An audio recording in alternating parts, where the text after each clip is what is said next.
Yo, what is up, guys? Welcome back to another video. I hope you're all doing very, very well today. We are just going to have a quick skim read through the patch 14 patch notes, and I'll jump in some footage and see what the actual kind of new systems are and see how it all feels. I've not played a single raid this wipe, but this Saturday the 30th of December, I will be doing a 12-hour stream. It'll be 12 p.m. until 12 a.m. UK time. Jump in, check it out. That'll be the first 12 hours of my wipe. So let's go check out these patch notes, see what it's all about. Let's switch over and have a little scroll through. So I do know some of the stuff that's been going on, and I do know some of the bits and bobs that's been added to the game, but I haven't actually had a chance to play the raids myself yet. So Ground Zero, this new map, I've seen a couple of issues in terms of people spawning far too close to one another, but I'm sure that kind of stuff will get ironed out. People will get used to the spawns. This has been going on for years, so it is what it is. A couple of extra quests been added here, and PMCs of higher level 20 plus will not be able to access the location, which we knew that from Tarkov TV. That's cool. Let's skip on to the new boss, Kalonte, or Kalontai, how this is meant to be said. So I've had a little skim read of this previously, but from what I can hear, he's a bit of a beast. It is Kaban's brother, I believe, and he is just an absolute beast. He has like a small number of guards, and it says that he can switch up to his baton, which I also believe is lootable. I have seen a screenshot of somebody looting the baton after they've killed him, so that's kind of cool. Let's carry on scrolling down here. Kaban's new guards. So he actually has two of his close friends with him now, Bazmak and Gus. These guys, it says here, that are going to be a little bit more aggressive. Because to be honest, at the minute, Kaban's guards can be quite scary, quite crazy. But Kaban himself is useless. So he does kind of need some extra guards. Because I'll be honest, he just kind of stands there and waddles around. Like, he's not a very difficult boss to kill. It's just his guards that can hold you back. But yeah. We'll see how this goes. This is going to be pretty cool if they can both spawn on streets at the same time, like both within the same raid. This is going to be really cool to have multiple bosses, have just absolute carnage kicking off. So this is something I'm super, super hyped about, people. We all know that I love myself a bit of Shoreline, mainly just the resort, not the rest of the map. Don't like all those trees and bushes and stuff, but the resort would provide some of the best PvP in Tarkov, in my opinion. So here we go. Visually reworked most of the landscape, keeping the main points of interest intact. Lovely. Add a new area, small cattle farm, which is home to smugglers and scabs. More scab spawns, which is good because there are a lot of scab killing quests on Shoreline. Updated the light sources. Hopefully this means that the resort isn't so dark that you just require flashlights at all times. Optimized most of the location. Completely redesigned the culling system. Optimized most of the location. This sounds good. Or FPS, always better. Reworked location. Borders concrete fence replaced by minefields and snipers in most areas. The location is also slightly expanded in some areas. I'm sure you guys by now, by the time you've seen this video, have probably already seen other videos and screenshots of expansions. Amazing. Reworked some of the additional, including the addition of new quests. So extra quests added to Shoreline. Cool. Areas have been reworked to improve the gameplay. Added river crossing. Awesome. Added more than 30 new containers and Jaeger stashes. That's good for obviously stash runners and stuff. Over 1,200 visual and minor bugs. That's pretty crazy that they were even there in the first place, but it is what it is. There we go. They're fixed now. So new weapons, equipment, and loot. I can't really discuss this stuff too much, but obviously we can see that they've added two 9x39 weapons, so to compete with the Val and the BSS by the looks of it. Another MCX. We've got an RPD and then an RPDN, two variants of 762x39. Updated the models and animations for the SKS. This needed doing for a long time. I feel the iron sights on the SKS was just awful, just popped up in the sky. And obviously, talking of this, I have seen that there is new recoil changes as well. So yeah, maybe the SKS is back to the early white meta. Changes and new mechanics. Achievements. The achievement system has been added to the game. Fantastic. Players will receive achievements upon completing various objectives. This is awesome in my opinion. This will continue to give people things to go for. Towards the end of White, people can't be complaining about, oh, there's nothing left to do. Maybe if they put stuff that is really, really kind of out of reach, that people will still reach somehow, but put some crazy stuff out there, like a certain amount of PMC kills in a wipe, and you could literally showcase it. That's really quite cool. Hall of Fame. So talking of showcasing stuff, the zone serves as a place where you can display mementos. Lovely. Explain the dog tags to players with the opposite faction killed by your PMC. You get a bonus to combat skills leveling. If this is only the opposite faction, then it's not quite as good as it maybe could be. It's still quite cool, but yeah, maybe it'd be good because if I'm choosing bear and I kill a really high level bear, I still want to showcase the dog tag because at the end of the day, he's probably going to kill me. So I should still be able to showcase his dog tag, whether he's the same faction or not. Hitbox and armor system, guys. I'm not going to go diving into this too much. This was talked about on Tarkov TV. This was shown on Tarkov TV, and I've not had a chance to actually like experiment with it myself. So I don't want to go diving in and try and talk about it all too much because it's just going to be absolute carnage. Yeah, whole new hit zones, hit boxes, armor plate systems, and everything. Maybe I could talk about that at another time, or if you want to jump into the Twitch stream, guys, twitch.tv/IMinimann. I normally stream 10 a.m. until 5 p.m. UK time during the week, so jump in, check it out. Yeah, we'll see how this is going. So, balancing. The damage parameter on various armor materials has been adjusted to reflect the new durability values. Again, we'll see how this works out. Repairs, this is still talk about the armor and whatnot. Interface, you can now see the durability of different armor zones and ballistic plates by hovering over the durability digit of a vest or helmet. This also works for flea market offers. Okay, so we're still talking about different points and armors and whatnot. So yeah, this is all kind of like mixed into the same thing up here. We'll see how it pans out when I'm actually like in the game and playing and stuff. Everything always sounds really confusing in the patch notes at times. Then you get in the game and it's not actually as confusing as it's made out. So flea market and trading. The flea market ban has been removed from a large number of body armors. This is awesome because all I've seen for the last couple of wipes now is people running the exact same armors because you just pretty much can't get a lot of the others. So putting stuff back up on the flea, perfect. Ballistic plates of protection of classes 5 and 6 cannot be sold on the flea market. I guess that's fine. Ballistic plates of protection, yeah, cool. Ballistic plates have been added to the inventory of various traders. So the stuff that you can't get on the flea, you can get from the traders. Perfect. That's pretty much kind of the way it's been for a lot of items, but not everything. Things like, there's a lot of items that you just weren't able to actually get hold of within the game most of the time. You had to find them in raids. It's always good just to be able to actually like buy different stuff or at least get it from traders. Vaulting and obstacle interaction. This sounds really, really good. I have seen a video of Rengar jumping up into the east wing in the resort. It looked a little bit sluggish, but I'll see how it feels myself. And obviously when you level up your skills, maybe your PMC can climb a little bit quicker and things like that. But yeah, this is an awesome concept. I really like the idea of this concept. I've had a lot of discussions with people in my Discord about this and via the stream before the wipe, because obviously this was again showcased on Tarkov TV. Awesome concept. Fingers crossed it kind of comes out how we want it to, and it's not too sluggish and whatnot. So we'll see. Shoulder transitions, this is obviously shooting from like a left hand swing instead of a right hand swing or right hand shoulder peaks, etc. We're going to see how this pans out throughout the wipe.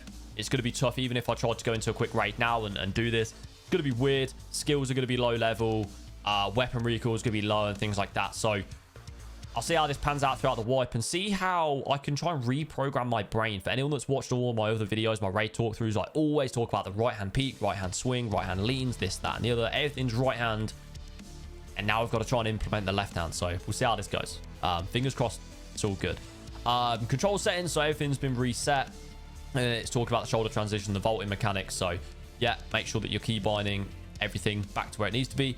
Preset ammo loading, this is awesome. This is so, like, honestly, this patch, guys, is amazing. Like, as long as everything actually pans out how it's meant to, this is an incredible, incredible patch.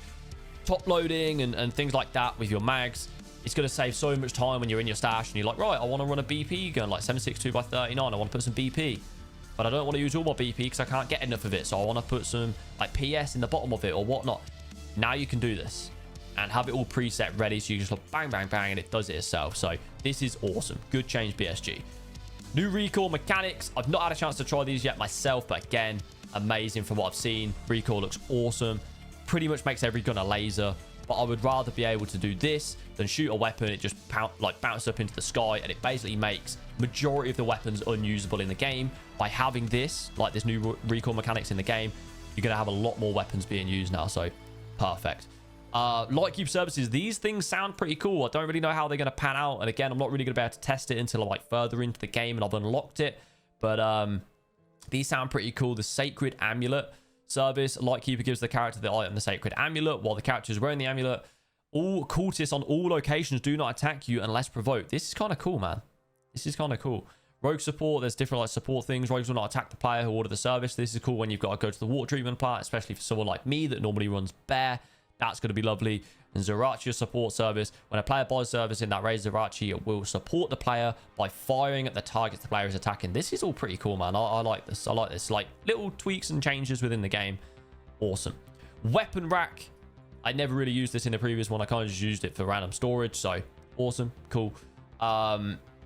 Viewable profiles. This is quality. This is a really good change as well. BSG have listened, man. I don't care what people say. BSG have listened. Being able to view the stats of a player that's killed you and stuff like that. Like, this is awesome. Added the ability to view another player's profile page. In the player's profile, you can view gear equipped by the player, brief statistics, rare achievements earned. So, like, it's a bragging thing. This is wicked. This is what I'm saying about the achievements, like, earlier on. If you're unlocking really good achievements, people are going to see that. So, it actually means it's worth grinding towards it. Favorite weapons displayed at the weapon rack. So, maybe it makes the weapon rack a little bit more useful. Favorite items displayed in the Hall of Fame. This is cool. Player profiles can be viewed on any screen of the game, including the raid exit screen after dying to another player. This is awesome. So if you die, you can literally see who you died to. You can check their stats. You can see whether they're a good player, high level player, and stuff like that. Adjusted peaceful and combat behavior of AI when moving from one area to another. Not really sure what this means in terms of peaceful and combat behavior of AI. But again, we'll see once we're actually in the game. Balancing changes to different bullets and calibers and stuff. Can't really go through this right now. They've changed the order of some quests by the looks of it. So instead of unlocking them in a certain order, we're going to get them in a different order. Setup, then silent caliber and stuff. So cool. And they've changed the quest objectives for Punisher Part 2, Part 4, and then Tarkov Shooter Part 4. Sweet. More like PMC related kill quests being tweaked. I'm fine with that. I enjoy killing PMCs. So, balancing changes to crafting. So, we've got some more stuff here. Just to the armor crafts. Now, to make the armor vest, you need to find a set of fabrics and a ballistic plate that fits the form factor. Adjusted ammo crafts reduce the production time and cost of cheap ammo. This is cool. This is good. This stops people running out of bullets and moaning. I don't have to see people whinging on Twitter. Great. Good change, PSG. The damage and armor penetration parameters of different caliber ammunition have been revised and adjusted. Again, good changes. By the looks of things, this is a big W patch. Muzzle devices have been rebalanced. Suppressors, muzzle adapters, flash holders, and compensators. So I'm not going to go through all of these. But yeah, there's stuff that's been changed. And then the BTR. Oh, actually, I thought this was listing this. This is the BTR. This is the vehicle that's been added to streets. I have heard / seen a post or two about this. Pestily sending stuff to his stash. This is quality. This means this actually reduces extract camping, people. Without realizing, this one here, move items to stash service, this reduces extract camping because instead of people just camping the extract, I guess they can now just camp the BTR. But instead of people just camping the extract, they're going to actually have to like go and find the players to kill them. But yeah, this is cool. Covering fire, the player can order covering fire with the help of the BTR weaponry, which provides the safest possible drop off at the stopping point. This is pretty cool. We'll have to see how it pans out. Obviously, if you're just getting absolutely blasted because some guys pay the BTR to come and blast you, it's not going to be the most enjoyable experience. But we'll see how this pans out in the long term. Again, I'm sure they'll tweak it. BSG seem to be on it with the updates at the minute. They've already updated like Arena 3 or 4 times. And yeah, we'll see. We'll see how this goes. List of points. So these are the different stopping points that you can stop off at. The BTR is neutral to all players unless a player starts attacking it first. Again, this is sick. Quality of life. The visual effect of the painkillers has been changed. I was absolutely buzzing when I initially read this. But I've then seen the change. And I'm yet to use it in game. But we'll see how this is. I think it kind of makes the edge of your screen grey. Then the center still has color. So we'll see. The door to the expanded part of the hideout is now always open after construction. Cool. Changed the camera system in the hideout from rail to free camera. Yeah, guess that's a good change. Doesn't really affect me too much. List of changes. So it's fixed a load of bugs and this, that, and the other. Honestly, guys, this sounds like an amazing patch. Absolute quality patch. So we're going to jump in some actual footage and gameplay. And I'll test out this vaulting. I'll test out some of the other bits and bobs. And see what my first thoughts are.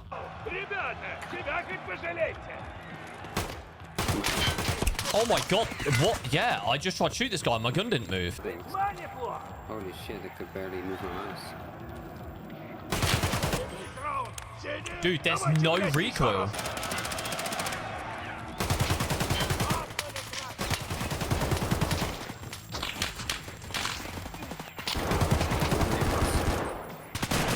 Yeah, mid.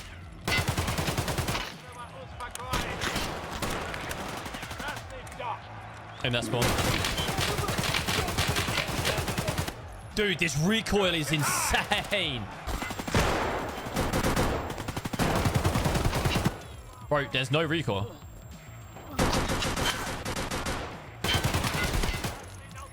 Right, I haven't really tested the vaulting. I'm going to quickly try and vault on something. Yeah, here, on the right.